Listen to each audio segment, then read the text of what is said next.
Bom dia, povo de Deus. Graça e paz para você, meu irmão, minha irmã, que está em Cristo Jesus. Nós somos a igreja verdadeira.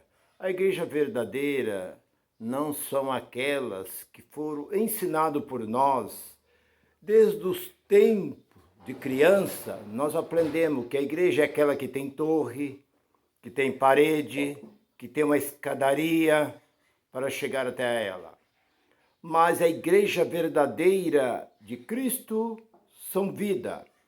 Se hoje você descer no centro de qualquer cidade e perguntar aonde fica a igreja, o povo vai dizer: a igreja fica aqui próximo, fica aqui na praça, porque era comum antigamente.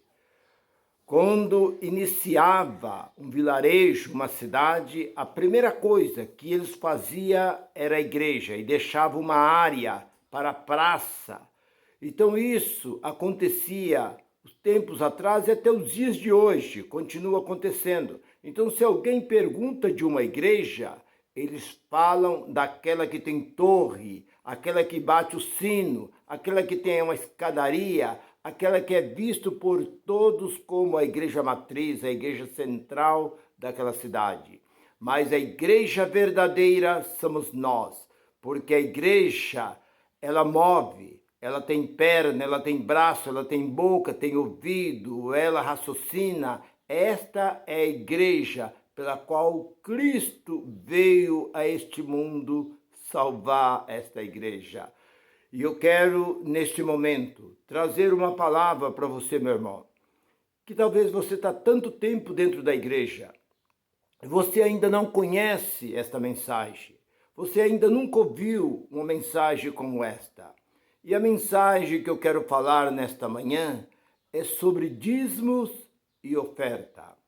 E o título da mensagem é essa: dízimo e oferta é uma sombra que passou. Como eu preguei a semana passada, que o pecado é uma sombra que passou, não existe mais o pecado. E quero também aproveitar e dizer que dízimos e oferta é uma sombra que passou, porque a oferta não existe, dízimo não existe, dentro desta Bíblia não existe, existe dentro dos movimentos chamado igreja, dentro das empresas chamada igreja, mas dentro desta palavra eu desafio qualquer pessoa que me provar que existe dízimos e oferta dentro deste livro, porque este livro é a verdadeira identificação para nós cristãos e nós acreditamos nesta palavra. Você vai ficar um pouco chocado ao me ouvir as palavras, da onde eu vou extrair as palavras que muitos pregadores, eles só pregam Malaquias 3:10. Eles pregam o que interessa a eles, mas eles não pregam a verdadeira palavra de Deus.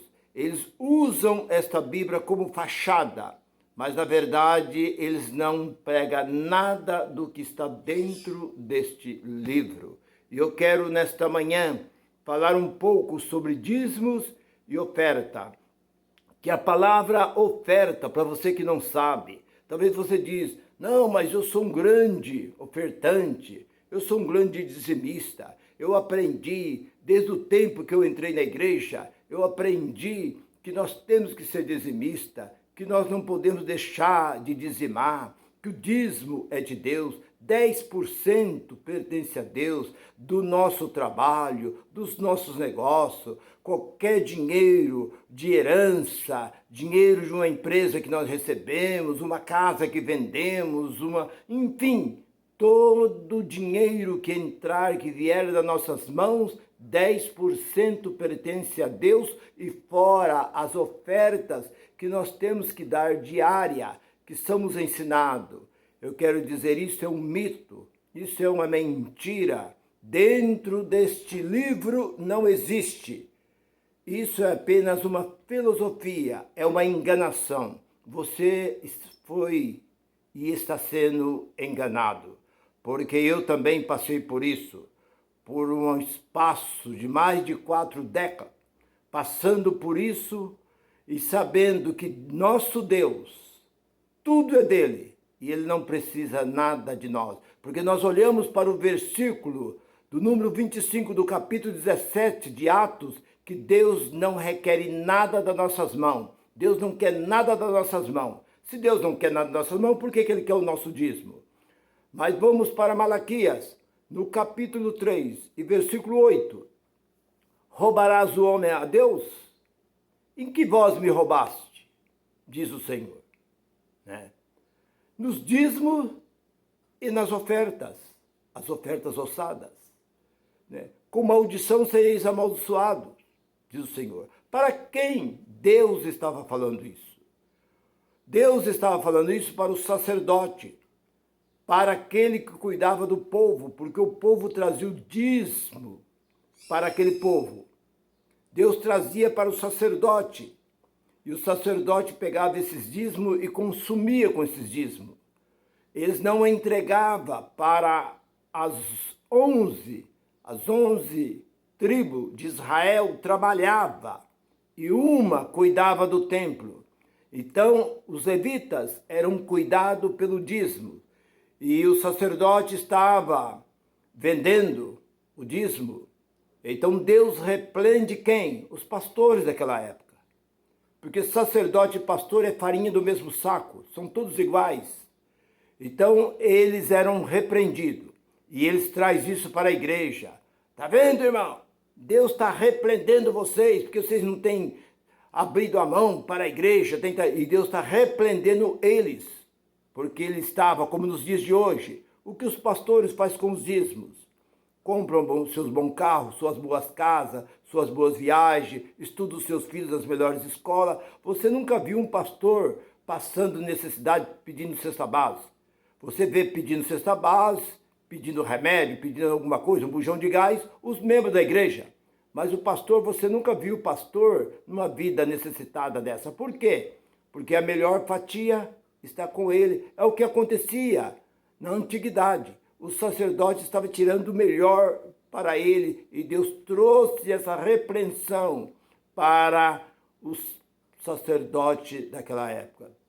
E prosseguindo, no versículo 10, Deus disse: trazei todos os dízimos na casa do tesouro. Ele não disse que era para trazer na igreja, trazer na casa do tesouro. O que é a casa do tesouro? Era um local separado do templo de Deus, aonde ali os sacerdotes levitas, que era o único sacerdote que poderia receber os dízimos do povo, era o sacerdote levita. Então era trazido a eles na casa do tesouro. E eu pergunto, quem são os tesouros de Deus hoje? O apóstolo São Paulo diz que nós somos o tesouro de Deus em barro, em vasos de barros. Então, nós somos o verdadeiro tesouro. Então, o dízimo tem que ser investido em quem? Em nós. O dízimo tem que ser para nós. Então, todos os dízimos que entrar ali dentro tem que ser para o próprio povo. Que é isso que ensina. Se é a casa do tesouro, e nós somos o tesouro de Deus. Então, nós vemos que é distorcido completamente a palavra de Deus. E você me pergunta, e oferta? A palavra oferta vem de oferenda. Quando alguém ia visitar um profeta, visitar ali um sacerdote, visitar um rei, visitar um juiz, ele não ia de mão vazia. Ele pegava ali um cabrito, pegava ali um andré de vinho, pegava queijo, pão, alguma coisa. Não chegava de mão vazia na casa desses homens, que era uma tradição de Israel. Então a oferta não é isso, que as pessoas lá no gasofilaço, você vai lá e coloca, joga o seu dinheiro. Não, não, isso não é. A verdadeira oferta era trazido àqueles homens que Deus levantava como profeta, como sacerdote, como rei, como Davi foi visitar o rei Saul, ele levou, não chegou na casa de Saul de mão vazia. Então eu pergunto a você, neste momento, você está sendo enganado, dando o seu dízimo de tudo, achando que você está dando para Deus. Você está fazendo uma grande coisa para Deus. mas nós sabemos que Deus continua ali falando, que Ele trazei todo o dízimo na casa do Senhor para que haja mantimento, é comida, para que eu não repreenderei o devorador, para que eu abra as janelas do céu e o devorador seja repreendido, para que não consuma o fruto da terra. Então isso diz o Senhor, e isso tudo Deus disse para Israel. Não foi para as demais nações, porque você olhando para o capítulo 4, versículo 4 de Malaquias, diz que tudo isto foi para Israel. Deus tinha com Israel, Deus não tinha nada a ver com as demais nações.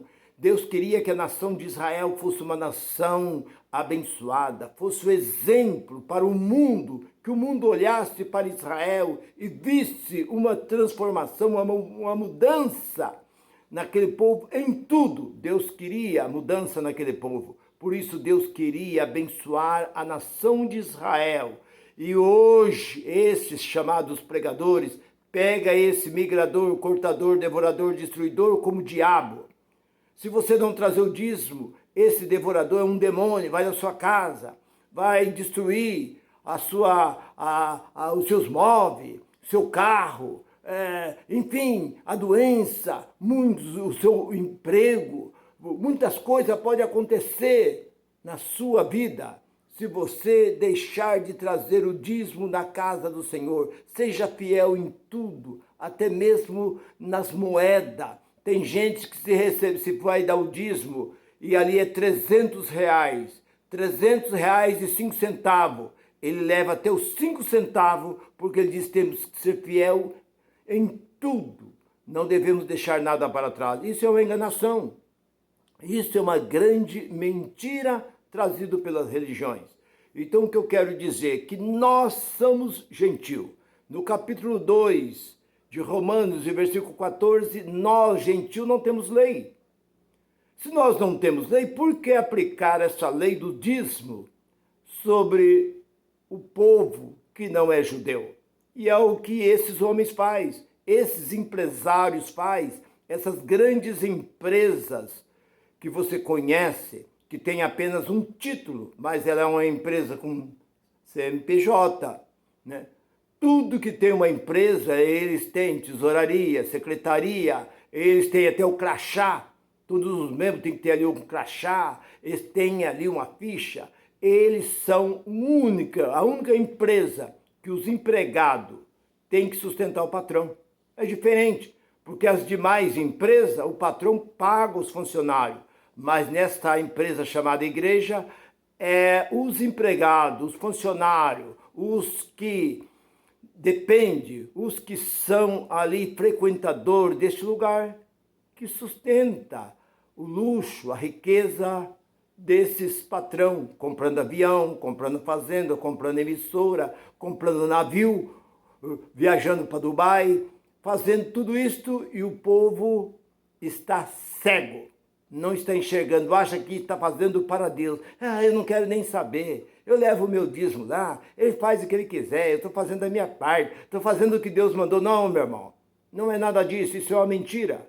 Você não tem que dar nada. Se você sentir, como diz o apóstolo São Paulo, no capítulo 16, versículo ali, primeiro ali, de 1 Coríntios, o apóstolo Paulo diz, cada um contribui segundo aquele que sentir. Se você sentir de colocar ali uma moeda de 5 centavos, vai lá no gasofilácio e joga uma moedinha de 5 centavos. Amém. Pronto. Você não precisa hoje ficar preocupado, eu tenho que tirar, eu tenho que tal. Eu conheço uma história, eu não vou contar a cidade, mas a cidade fica aqui uns 200 quilômetros aqui afastado da cidade onde eu moro. Uma certa colega me contou um caso que me chocou, que uma certa mulher, membro de uma determinada igreja, foi ao banco e conseguiu fazer um empréstimo de 500 mil reais para abrir um negócio. E quando o pastor ficou sabendo, o pastor veio ter com ela. Ela disse, não, pastor, esse dinheiro não é meu. Eu apenas peguei esse dinheiro para começar o negócio. eu quero ampliar o meu negócio. Então eu peguei esse dinheiro emprestado, ele não é meu esse dinheiro, eu tenho que pagar. Não, 10% é de Deus. Mas como pastor eu posso dar 10% do que não é meu? Não, se você não dá, o seu negócio não vai para frente. Você não vai prosperar. Deus não vai abençoar o seu negócio. Dá os 10% e você vai ver o quanto Deus vai prosperar na sua vida. E aquilo entrou na cabeça daquela mulher. Aquela mulher ficou preocupada, ficou desinquieta. Devo dar ou não devo dar? O que eu devo fazer? E agora? Mas como ela já estava dominada por esta palavra, se você não der, as bênçãos de Deus não virá sobre a sua vida. Agora, se você entregar 10% desse dinheiro, você vai ver o que Deus vai fazer, o reboliço que vai acontecer na sua vida. E esta mulher foi lá e tirou 50 mil reais e entregou na mão desse camarada. E esse camarada nem pode chamar um homem desse do quê? Do que podemos chamar um homem desse? E o que aconteceu? O negócio dessa mulher desmoronou. Não foi para frente. E ela ficou com a dívida. E pergunta se a igreja devolveu os 50 mil dela. Não. Ela está lá, com um problema no banco. Certamente ela empenhorou sua casa, os seus bens para conseguir esse dinheiro. É isso que nós vemos dentro desses movimentos chamado igreja, que de igreja não tem nada, porque igreja somos nós. Capítulo 3 de Coríntios, versículo 16. Nós somos o verdadeiro templo de Deus. E o Espírito de Deus habita em nós. Por isso você, meu irmão, que está ouvindo essa mensagem, talvez você não saiba, mas olhando, eu quero aqui mostrar para você que eu passei e tenho visto muitos acontecimentos. Pessoas que estavam com dinheiro para dar entrada no apartamento, juntou com muito sacrifício o dinheiro. Quando o bispo ficou sabendo, o bispo veio em cima dessa pessoa e disse, não, em vez de você dar esses 10 mil reais de entrada, você traz aqui no templo. E você vai ver que Deus vai te entregar, né, de graça. Deus vai te dar um apartamento de 120 metros, com piscina, com todos os bens. Crê somente. Você crê? A coitada da moça pegou o dinheiro e colocou ali no envelope e levou ali no chamado altar, que isso é uma mentira. Que isso é apenas um palco. Altar é onde sacrificavam os animais na época dos sacerdotes. E o que aconteceu? O que você pode estar pensando? Nada. Foi falar com o bispo disse, olha, a sua fé está na sua fé. E a Bíblia diz que a fé não é de todos. Nem todos têm uma fé suficiente. Há pessoas que têm uma fé que pode alcançar grandes coisas, mas nem todos. Segundo Tessalonicenses 3:2 diz que a fé não é de todos. Então, meu irmão, não caia nessa. Pensar que você está dando dinheiro, está dando oferta e você é abençoado por Deus é uma grande mentira. Porque os grandes empresários não tem nada a ver com dízimo e oferta. As grandes empresas ao redor do nosso mundo não tem nada a ver com igreja. São homens que conseguem, pelo seu caráter, pelo seu esforço, sabendo economizar, sabendo aplicar, usando a sua mente, sabendo gastar, não, sabendo economizar, porque o problema não está no gastar, está no saber ganhar e saber aplicar, porque muitos ganham dinheiro, mas não sabem como aplicar esse dinheiro. Então nós vemos aí, Casas Bahia, nós vemos aí Magazine Luiza, e grandes empresas aqui nesse Brasil aqui, não tem nada a ver com igreja. E agora os clientes acreditam nessas mentiras. Mas para finalizar, eu quero dizer para você o seguinte.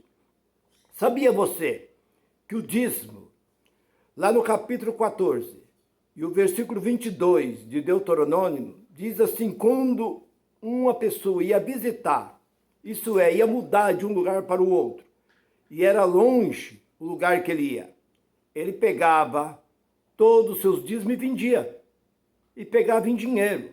Então você vê que é uma grande mentira, que eles costumam dizer que naquele tempo não tinha dinheiro. E eles pegavam o dinheiro e gastavam. Ia viajar, não podia levar as vacas, as ovelhas, os animais que eles tinham, todos os bens que eles tinham, eles vendiam tudo. Vendia o que era deles e vendia também o que fazia parte do dízimo, que eram os 10%, eles vendiam tudo. E esse dinheiro eles gastavam todo. Então você olha que o dízimo e a oferta também era dado, só dava quem plantava. Se você não plantasse, você não tinha que dar dízimo. Se você não usasse a terra, você não tinha que dar dízimo.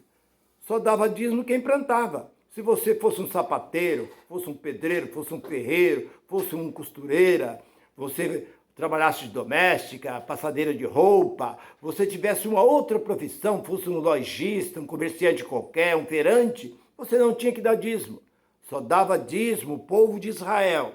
Só dizimava quem tinha terra para plantar. E eu dizendo isso para um certo irmão, ele diz, mas aqui está dizendo que tinha que dar das vacas e da ovelha. Eu falei, quem tem vaca, tem ovelha, está cuidando da terra do Senhor. Isso você encontra em Levítico, capítulo 27, versículo 30 ao 34. E lá no versículo 34 diz assim, e todo este mandamento Deus ordenou a Moisés para os filhos de Israel. Então, dentro de uma chamada igreja hoje, se alguém perguntar quem planta aqui, tem algum roceiro aqui dentro?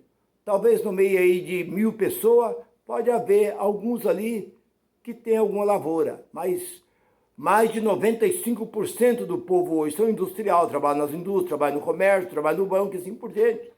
Então esses não tinha na época que dizimava. Se naquele tempo já não se dizimava, por que que hoje, nós não sendo nós israelitas, somos, ainda que fosse israelita, nós não tinha que dizimar? Porque só dizimava quem lavrava a terra, quem plantava, quem cuidava da terra, quem tinha terra. Como as 11 tribos de Israel, eles tinham terra, mas os levitas não tinham terra. Então os levitas eram sustentados pelas 11 tribos, que eram os filhos de Jacó. Então, meu irmão, saiba também, talvez você vai ficar um pouco chocado, mas lá no capítulo eu falo até que o dízimo era dado de 3 em 3 anos. Cada 3 anos, Israel levava o dízimo à casa do tesouro. Mas aonde está isso? Você pode olhar lá em Deuteronômio 26, lá do versículo 10 ao versículo 12, você vai encontrar que eles iam juntando, no 3º ano é que eles levavam no templo. Então você vê o quanto você está sendo enganado, o quanto eles estão te tomando o seu dinheiro. Esse dinheiro que você podia ir num shopping, comprar roupa, pagar suas contas, viajar, passear, se divertir, você leva na mão desses lobos devoradores, que esses homens são cruel, esses homens não têm nada de pastor, porque a palavra pastor é passado. A palavra pastor não existe, existe hoje título, mas o dom de pastor ficou para trás. Isso é uma coisa que passou, pastor, presbítero, evangelista, diácono, arcebispo, cardeal, papa, tudo isso é título hoje, mas no passado existiu. Se você olhar no capítulo 5 e versículo 4, né, ali de Efésios, ali fala que ele subindo ao céu, ele deu. A palavra deu é passado.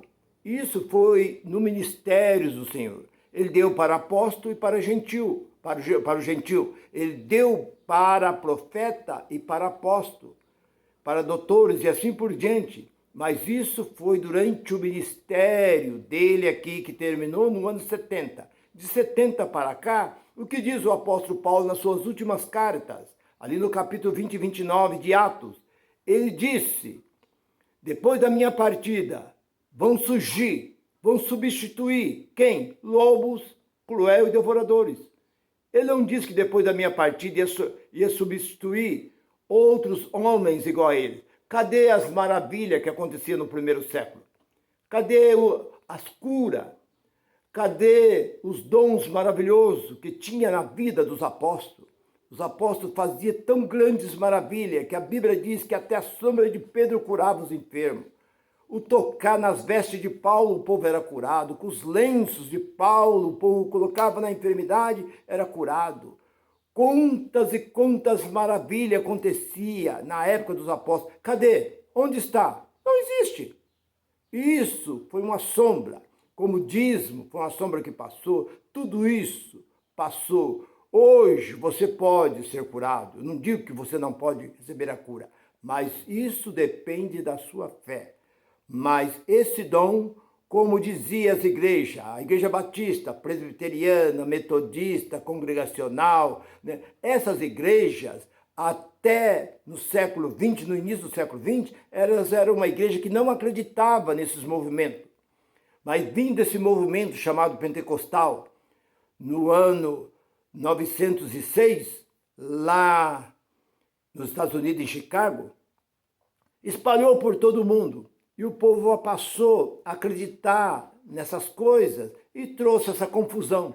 Que hoje as igrejas pentecostais não passam de Torre de Babel, não passa de confusão, que isso não existe nada disso.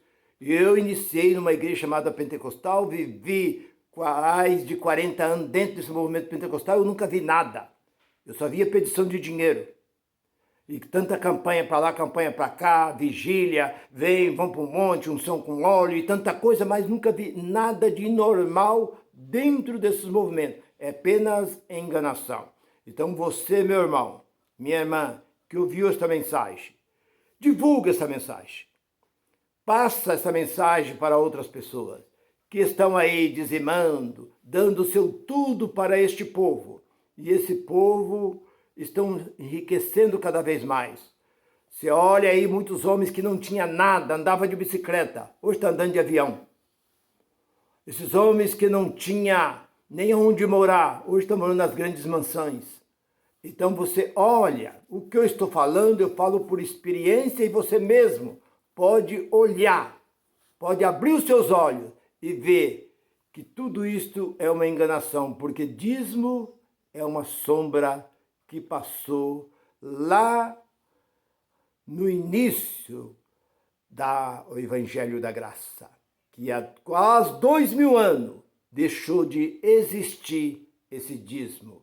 Você quer contribuir? Eu não sou contra você contribuir aonde você está, mas não faça o que você está fazendo, porque você está desperdiçando o seu dinheiro em vez de você usar com a sua família. Que Deus assim te abençoe e continue derramando da graça sobre a sua vida e do entendimento, porque não adianta você ler a Bíblia. Você pode ler a Bíblia 50 vezes, mas está aqui dentro. Ó. Se Deus não abrir o seu entendimento para você entender, como abriu o meu entendimento, da minha esposa, e abriu o entendimento de muitos, milhares e milhares hoje que deixaram esses movimentos. Então hoje estamos vivendo em graça. Que Deus assim conceda esta graça sobre a sua vida. Graça e paz para todos.